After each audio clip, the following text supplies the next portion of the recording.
So look, this is quite important and significant as well. If anyone ever thought anything meant anything, right? So this is actually even before I was born as well. I mean, it's not 1954, but it's not a long stone's throw after 1954. Before I was born, anyway. So ABBA in 1973, right? In 1973, ABBA do this Medler Festival in 1973, have a song called Ring Ring, right? So like Ring Ring is, it's sort of like, being, if somebody's going to call you or something, or pre-warn you or pre-let you know, right? 1974...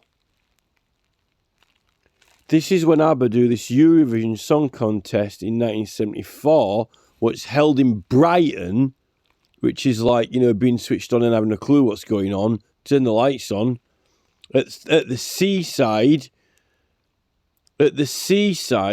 right, which actually means something, particularly when they have all the piers going out to the sea, which are basically like Cranog models, yet they've got them all around the coast, when the whole exact model... an idea behind the design of a pier is literally like Cranogs that are meant to be in lakes like in Scotland or other places, right? The song's called Waterloo, right? They come third place, which is not first or second, is it? Third is not the best. So if you're looking at Waterloo, our Waterloo that we literally got dumped with when that tram station got built, following that Huddersfield Corporation Act, we're not the best. It's like Huddersfield, Brigantia, West Yorkshire, no longer the best, right? And starting to be no longer by the seaside when the old place has been rubbished and built up. It used to be beautiful there. It's not next to the sea, not next to seeing anything nice. But it's more the lyrics, right? I think this is a set-up joke. I think they got primed with a song, and the judging was rigged. The lyrics for it, right? I've just been watching it on YouTube. The lyrics. My, right? Well, at Waterloo, Napoleon did surrender. Oh, yeah. And I have met my destiny in quite a similar way. So, the thing is, right? The lyrics of this song are quite significant for, the thing is, your opposition, when you've got an opposition and surrendering, really with Huddersfield, the Liberals, really, Sir John William Ramsden really did surrender over his lands to the Huddersfield Corporation Act, and Sam Copley bought it, and then ended up being given to King George. So, it's almost like Liberals surrendered over the land. And really, that area could have had a different destiny, right? But if John William Ramsden hadn't have sold it and had kept hold of it, then what would have happened to it? The history book on the shelf. You see, the thing with that Chassis Obkirk, all what happened is due to that book. Look, the history book on the shelf. What happened to our area really is seemingly. It isn't until Obkirk writes that book when it all starts kicking off. That's when suddenly the Bangley Reservoir and the put the tower on the hill, and you get the Yorkshire Show there, and supposedly it's going to be agriculture, but then the ICI instead they do switcheroony, and then it just gets absolutely hammered in, right? So, history book on the shelf. That Chelsea Obkirk book is what draw the attention to it. And then you get the Statue of Liberty on Liberty Island, which is the exact same size as that Warriors Mound that it's mentioned in Obkirk's book. So, and that book is actually buried under the Mechanics Institute in Huddersfield. So, and then Waterloo, I was defeated. You won the war, Waterloo. Promise to love you forever more. Well, you know, literally, you know, the Liberals did win the civil. The Whigs, the Roundheads, did win the Civil War. The Roundheads actually won a civil war in England, so it's true. You know, but after that, you know, promise to love you forevermore. Well, they're not really loving our area forevermore, are they? Because it's been spoiled, rubbished, ruined. Yet it's this promise of, you know, Barry Sheeman's, you know, thinks that he's doing us a favour and benefit by securing all this money, bringing to the area. But, you know, promise to love you forevermore. Waterloo couldn't escape if I wanted to. Well, what couldn't escape if I wanted to? They've banged houses on the bloody site. They've banged houses on top of the site. So never mind, couldn't escape if I wanted to. How do you do archaeology on there? Couldn't do archaeology on there if I wanted to. Knowing my fate is to be with you. Well, that's all the people who've got houses on there now, because they live on it. Fate is to be with you and it's part of your own country. When there's, you know, when there are places that are affiliated with winning a war against, you know, in your own country, against your own family, you know, your fate is to be with you, you know. Particularly when they've got the Victoria Tower on there. The fate is to be with our area, Castle Hill, when it's got the Victoria Tower on. It's like, oh, no, my fate is to be with you. I tried to hold you back, but you were stronger. Oh, yeah. Well, it's like that, you know, if they held back all the building and development, it would have been absolutely beautiful heritage area. But they didn't hold it back, did they? Because Sheeman's gone full foot to the floor with his town centre redevelopment, with his cultural heart, and then before that with his media centre, and then before that with his Kingsgate Centre and Patrick Stewart and the rest. Tried to hold you back. You never tried to hold them back. In fact, the people of Huddersfield usually have been opposed to everything that's been going on in the town, but the council just ignore them and blanket, or, you know, do switcheroonies, or don't even let people put proper information on there or whatever. Or strategically set up Facebook groups that have got all the people in them who want to say the things they want them to say, like town centre redevelopment, regeneration groups, and then get all the students in on there. When they've already brought a lot of students in, right? It's almost like what Earl Dartmouth's trying to do now. He's trying to build all these houses that no one can afford except Tory voters, you know, at Fenny Bridge. And then when they all move in, by the time it's finished, then that ward will suddenly have primarily high number of Tory voters. So it's like guaranteed elections for Tories. It's almost like, oh, well, you know, no, we'll bring a lot of foreign students over, and then, you know, have your say in the town centre, you know. It's almost like saying, oh, bring loads of people over to have a say in the town centre, basically. Bring a lot of people in who aren't from Huddersfield to have a say in the town centre.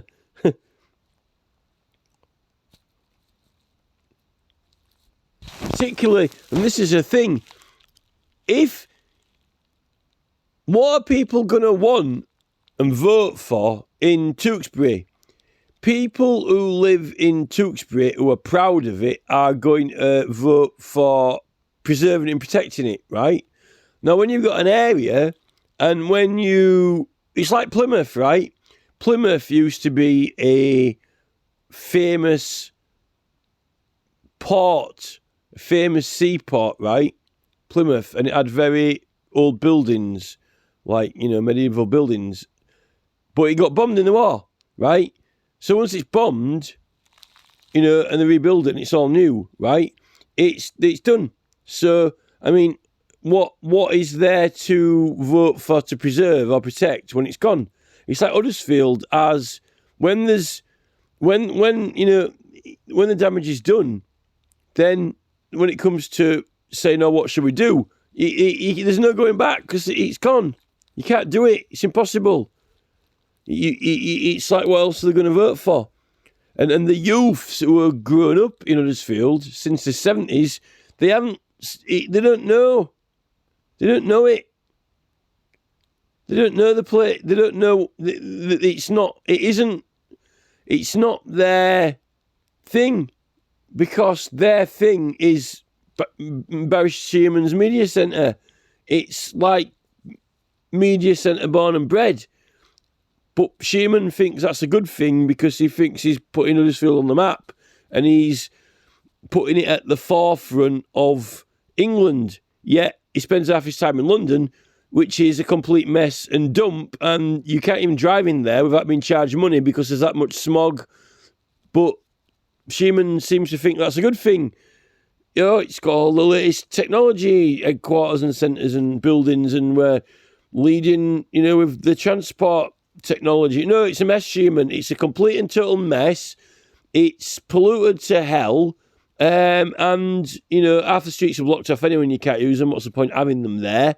It's not good at all.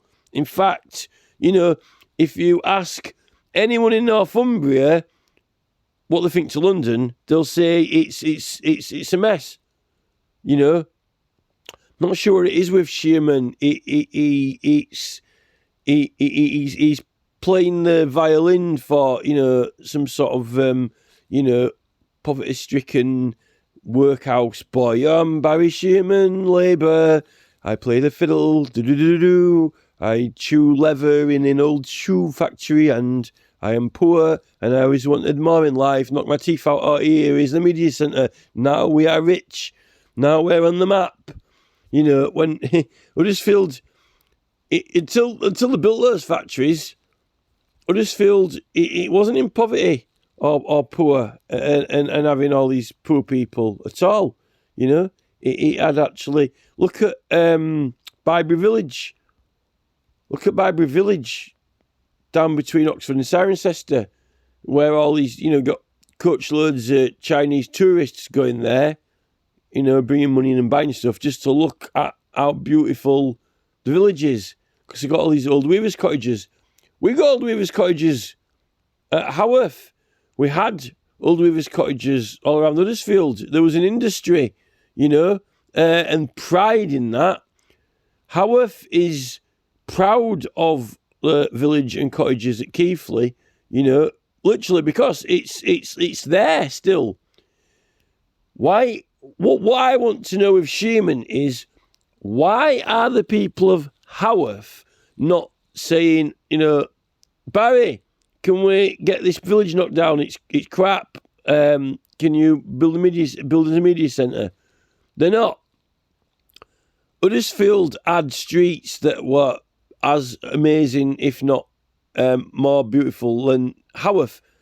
Seemingly Haworth gets preserved and everywhere else gets ripped out. In fact, Home Firth was meant to be like Haworth, because it's got all these windy, steep stairs. Yet they've managed to get a disability access thing in.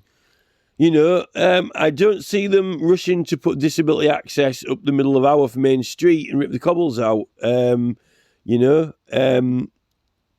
then they've got a hell of a lot of cafes up there. It's a wonder the disability scooters get up there, up the main street at Haworth. How come they've not ripped all the cobbles out? This is it, Anyway, what we're doing with this song now. So, how could I ever refuse you, Barry? It's almost like the Queen's ABBA song, isn't it? Barry, how could I ever refuse you? I feel like I win when you lose. Barry Shearman, how could I ever refuse your £2 million? Here I'm the Queen, Elizabeth. Here is your money, Barry. Here's your 2 million, Barry Shearman. I feel like I win when you lose. When you think you win with your media centre, Barry, you lose. When you win with my Kingsgate Centre, you lose. When you win with King James School upgrading, you lose. You know, this is it. This is, look, like you're hitting the nail on the head with this song. You know, I feel like I win when I lose. Well, they never lose to the government. The British government never lose. They only lose when they don't get their own way. And they're still winning, because even when, you know, they're winning when they're ticking over all the time. Everyone, they own, BlackRock, Vanguard, aristocracy own everything. So whatever you're doing, when you get on the bus, they win, because they're getting tax money out of it and they own the bus company shares. When you buy an ice cream, they win. When you stay in and watch TV on their programmes, they're priming you with their adverts, they win, right? They can't lose. It's impossible. Like I said in the other video I just done, the only time they sort of lose is when they win their own, when they don't get their own way. It's if someone objects to what they want to do, but they still don't lose money, because they're making money out of everything. In fact, you know, even if they don't get the media centre, then they build one somewhere else instead, and they still win, because they still get the tax money for building it and the profits from it. They can't win. I feel like I win when I lose. They can't. BlackRock, Vanguard, aristocracy can't lose. They can only just not get it going their way. So if they don't want Kingsgate Centre built at Huddersfield, then it gets built at somewhere else, Doncaster or whatever, and then they get the money, they get the profits, and they still shift a load of mobile phones and shoes and clothes or whatever they're selling in that centre, and they win. So they can't lose. There is no lose. There is only if they don't get it to go how they want it to go. But when it doesn't go how they want it to go, they still win, because it still gets done somewhere else and they still profit money out of it. It's impossible for them to lose. Barry, how could I ever refuse? George, I'll send this to George Galloway. Galloway, right? How could the Queen ever refuse her Barry Shearman, her compo, George? She feels like she wins when she loses. It's almost like getting, it's almost like Duke of Edinburgh, isn't it? You know, oh, it's Scotland, George. It's Scotland. It's not England, George. It's Scotland. And, you know, Nicola Sturgeon wants to put the crowbar in between it even further. You know, now, you know, it's Scotland. It's not England, you know. But, yeah, it's the Duke of Edinburgh. The Duke of Edinburgh. Oh, I feel like I win when I lose. You know, Scotland. Nicola doesn't want to be part of England. But here's the Duke of Edinburgh. I feel like I win when I lose. George. I was defeated. You won the war, Waterloo. Promise to love you forevermore. Oh, Waterloo, oh, Castle Hill, I promise to love you forevermore. Love from Lisbeth, you know. And we wrote off your ancient sites and made you an absolute dump. I promise to love you forevermore. Kisses from Kingsgate Centre. Kisses from King James School. Kisses from on top of Patrick Stewart's bald head. Kisses from... you know, Andrew, Prince Andrew, you know, hasta la vista, baby, smack me kipper on my back for breakfast, you know.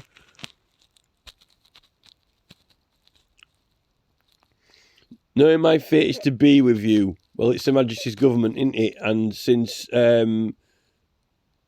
Sir John William Ramsden sold it to Sam Copley, and then he handed it over to King George, the fate is to be with them. How could I ever refuse? I feel like I win when I lose. Couldn't escape if I wanted to. Seeing that it's been sealed and entombed in with houses. Couldn't escape from Dalton if I wanted to. Now it's a dump. It's like London, isn't it? It's almost like London. But then, you know, she escapes to Sandringham, doesn't she, into Balmoral. She does escape from although Windsor, but then you've got the Tower of London, isn't it, in Parliament. Couldn't escape the smog. Although Cameron and Theresa May and Boris have escaped because we could do with getting rid of them permanently, but not just getting rid of them from Prime Minister. Wah, wah, wah, Waterloo. Finally facing my Waterloo. You can't face Waterloo because it's been completely entombed in with the new medical centre, the cinema, and all the other buildings. Finally facing my Waterloo.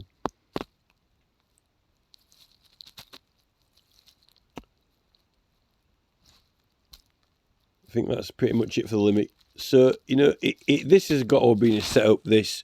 And the thing is, when I said Waterloo is sort of like a toilet, and you've got that Tate Modern, the famous Tate Modern toilet, really, really famous art exhibit that means something, which people go to see and pay money to see because it means something.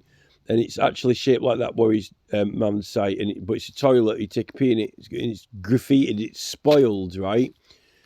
The thing is, ABBA sounds like BABBA, doesn't it? It's like if you change one letter, ABBA, it's quite easily BABBA, which is, you know, another toilet flush. The summer with this circumstances, Eurovision, right, is to do with. It's a bit of a joke because, like, you know, Eurovision is not quite Britvision, you know, and the songs, you know, the Eurovision songs are meant to be a little bit cheesy and not quite cutting edge pop music. It's not meant to be. It's Eurovision, right? Which is kind of what they try to do at Huddersfield, which is, without being too controversial, is, you know, it's Huddersfield's meant to be a place back in Brigantia, you know, for being the centre of, you know, the whole Celtic culture, you know, particularly the vision of, you know, when you've got Strabo reporting about them still, you know, doing all the religious ceremonies and painting themselves, and not just as Picts in Scotland, all the whole thing, you know, it's bright on. Bright on. Particularly when you're getting, you know, really strong psychedelic experiences, it's definitely bright on then. It's interesting that the seasides ended up with those piers all around the perimeter of the island anyway, and not actually at lakes like they've got the Crannogs in Scotland. And we had a lot of lakes here, remember?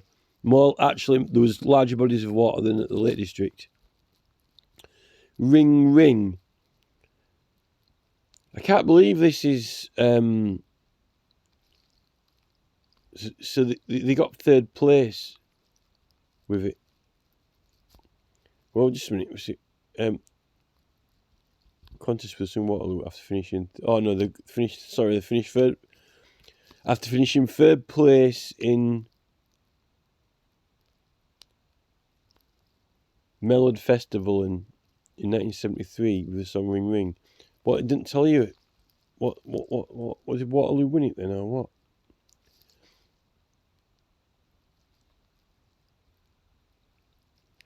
1974 in Brighton with the song Waterloo. What place did it get? Did it win first?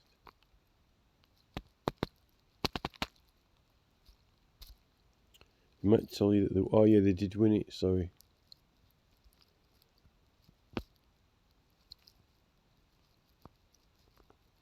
It was in Sweden in 1974, so Waterloo did win it, but actually in another country. Wasn't actually in Brighton, because in Brighton One of Eurovision's famous hits won the contest in 1974. Some one of the contest's most famous acts, and the first group to win. The win actually took place in Brighton, which hosted the show on behalf of reigning double champions Luxembourg. Luxembourg. It's the Borg, innit? Borg again. Luxembourg. Yeah, the win actually took place in Brighton.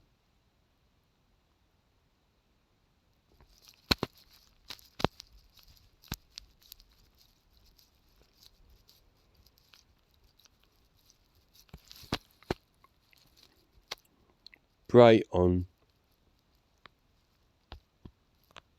which hosted the show on behalf of reigning double champions.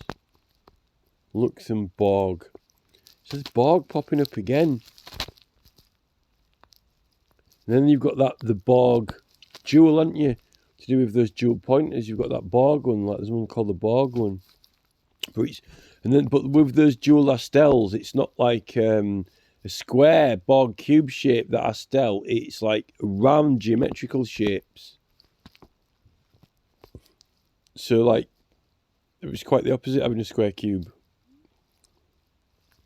There's some pun in this. There's some irony. I think there's somebody setting up and pulling the strings. Well, it's all they're chosen and selected anyway. It's all rigged, and then and the judging and all that. Same with X Factor and all that. It's all rigged.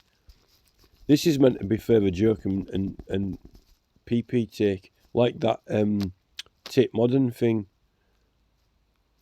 And there's a certain circle of people who are in on the joke on it.